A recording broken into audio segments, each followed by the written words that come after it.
नमस्कार.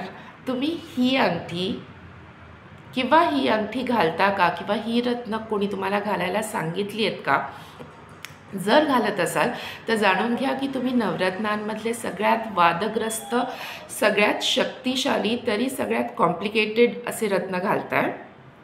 आता ह्या दोन्हींना स्त्रीतत्व नेमून दिलं आहे. थोडा ह्याच्यात वाद आहे की नीलम म्हणजे ब्लू सफायरला ज्याचं आधिपत्य शनीकडे आहे त्याला काही जण पुरुष तत्व नेमतात, काही जण स्त्री तत्व नेमतात, काही तर अगदी नपुंसक किंवा न्यूट्रल तत्व नेमतात.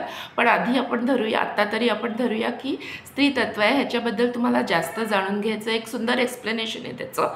तुम्हाला जास्त जाणून घ्यायचं असेल तर ह्याच चॅनलवरचा माझा लांब यूट्यूब व्हिडिओ बघा on the dark feminine elements. आणि पहिल्या नजरेत तुम्ही या दोन्ही रत्नांना बघितलं आणि त्यांच्या अधिपतींना बघितलं तर त्यांच्यात काहीही साम्य नाही आहे. नीलम म्हणजे ब्लू सफायरचा आधिपत्य शनीकडे, जो वयस्कर ग्रह आहे आणि तो त्रास देतो, तो लिमिटेशन्स देतो, तो कष्ट करायला लावतो.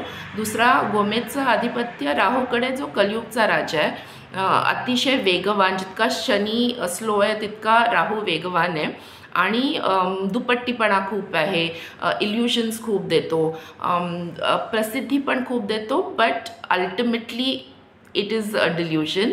आणि तुम्ही जर तुम्हाला जर वाटत असेल की या दोन्हीत काहीच साम्य नाही आहे तर अजून जवळून बघा, कारण या दोन्हींमधल्या एकाला दुसऱ्याची नितांत गरज आहे.